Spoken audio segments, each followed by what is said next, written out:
Thank you, Controller, and thanks to Marie McGrath and Brian O'Donnell in our office for helping us put this motion together. According to the latest Consumer Price Index, CPI, the rate of inflation illustrates a 9.2% cost of living increase between October 2021 and October 2022, Minister.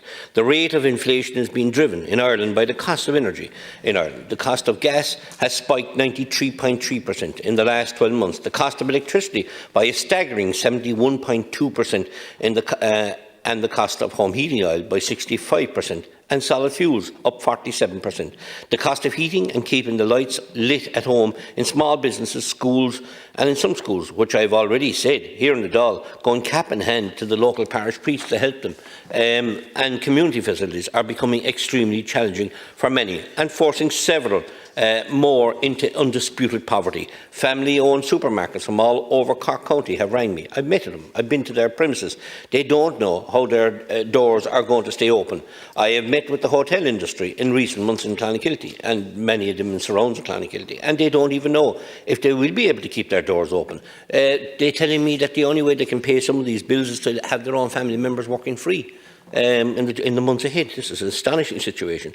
They won't be able to take a wage themselves. That's how bad things are becoming, Minister, over the same period. The government has completely failed to take any steps whatsoever to tackle the root cause of energy-induced inflation. Instead, during this energy cost inflation crisis, the government has allowed energy suppliers in Ireland, including renewable energy producers, to make record financial profits on the back of ordinary Irish consumers. That is why we are moving this motion here today. The simple objective of this motion is to provide cheaper electricity prices for households and small businesses. Almost every other day now we hear Minister Eamon Ryan, TD, talk about the increased amount of wind-generated electricity that is supplying the Irish national grid. However, at the same time, the price of electricity for ordinary people is climbing higher and higher. This is resulting in what we term the Great Wind Farm rip-off, where greedy energy giants sell us wind electricity at sky-high wholesale gas prices. Renewables only generate electricity for very short periods when the wind blows or the sun shines. Most of the time, Ireland is relying on conventional energy.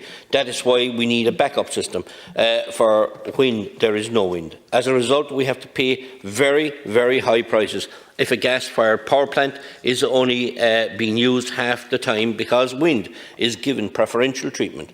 Then, when it is being used, the owner will ask for astronomical sums. When wind is backed up by conventional energy, the prices go through the roof, and that cost is added to the average energy bill. The more wind farms we have, the more expensive the cost will be. This was happening long before the gas price went up. To make matters worse, the government intends to pump taxpayers' funds into renewable electricity support schemes, RESS, with an estimated budget of $7.2 billion and $12.5 billion for green power production from sources including solar and wind farms.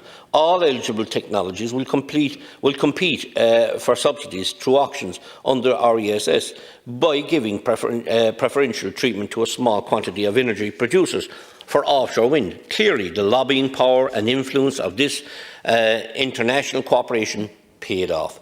These companies are to be given 15 years in the form of a premium on top of the market price. This is on top of the massive profits these companies are making.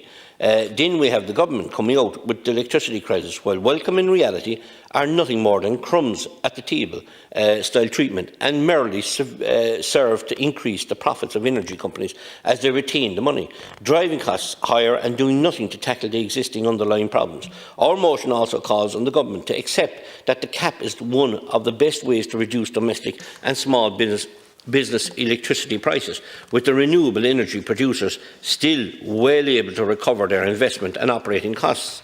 Implement electricity price setting for the supply of electricity for households and small and medium-sized enterprises, and accept that the current Irish wholesale pricing system is broken, as prices for all market participants are set by the last plant needed to cover the demand, which is the plant with the highest marginal costs when the market clears, and given the unprecedented rise in costs for gas and coal-fired power generation facilities. This generally results in such plants establishing the price and simultaneously results in the exceptionally high prices in the day-ahead market and renewable energy producers experiencing very significant increases in their revenues. Immediately seek to implement an excess profit solidarity tax as provided for in the EU Regulation 2022-1854 upon any companies and permanent establishment operating within the oil, gas, coal and refinery sectors in Ireland, which include the Corrib gas mill, and give these funds back to the consumer to help pay for the energy bills.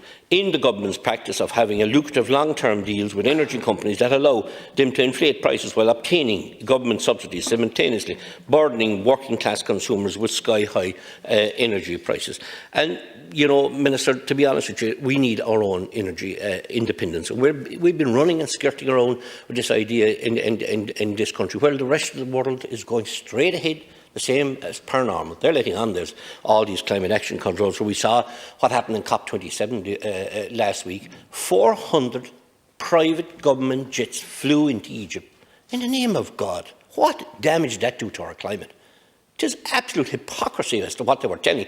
The poor ordinary people on the street tighten their belt, and we need to look at our emissions, but they fly in the laps of luxury on a private jet. What has that done to our environment? Or did that not matter that week? Because there's COP27 and they could spend their time telling us what to do and how to do it, the ordinary people. And at the same time, I have people in West Cork that, and it took me months to get clarity from Minister Ryan's office, this gentleman, could he put one bag of turf outside the back of a trailer in a market and sell a few lumps of turf to somebody? It took months to get the answer, and the answer is he can't. But they can fly in with private jets all over the world, no problem at all. You think you're codding the people, Minister, but you sure ain't codding everybody. You have a few conned, all right, but not everybody is blind. You look at Barry Rowe, the opportunities that's off the Barry Rowe field, and contracts to be finished off with inside in your Minister's office, and he'll do nothing. Just let it drag, kick the can down the road, and we can bring in frack gas from abroad, and we can do all that, because that's all right, nobody will cop that. As if we're all stupid and foolish. But we're not foolish at all. You look at the LNG floating terminals, super opportunities off of Cork Harbour and different places, Shannon, LNG, an opportunity to get very clean, efficient fuel moving in this country and make us energy independent. Again, the Green Party and Fianna Fáil and Fine Gael, with the Green Party wagging the tail, has refused that movement. So we keep bringing it in, import it away. There's no issue there. That's quite even there today. We hear when I said about the 400 jets, didn't we hear about the people now? They're going to have their kettles removed and their fridges removed from their offices throughout the country because they want to cut back on energy. So you can't have a bag of turf in the back of a trailer. You can't have a kettle in your workplace, but you can fly in the private jet all you want and fill it with all the types of fuel you want. And there's no issue there about the climate. There's no such thing as hopping even first class in an airplane that's flying into Egypt. Not at all. Don't do that at all. That wouldn't look good enough at all across the world. It's a complete con job that's going on. I hear one TD in West Cork giving out about Christmas lights in his town that they're not being put up by the council. He's sitting in the same government, delighted the fact that we might be in the blackout for Christmas, or if we don't, it's quite possible we'll be in the blackout next Christmas, and there'll be no Christmas lights in any town in West Cork. And he's quite oblivious to the facts and the reality of what's happening in our country today. Minister, we're lucky. In relation to energy, we can talk, but we should also talk about transport out there. But it's a different area today, and I would like to commend West Cork Connect, who started a new route. Again, a private company, because the state wasn't going to cover anything in West Cork when it comes to transport, anyway. But a private company that are doing Cork City, Kinsale to Cork City via Ballinhassig on a daily run starting on the 9th of January. We're lucky to have a company like it has looked after our needs right throughout West Cork as Bus Éireann, just sit idly by and hope everything will fall into place, and it doesn't. But, Minister, in relation to energy independence is where we should have been, and we're not there today, and we won't be there, and it's coming at a huge cost to the consumer.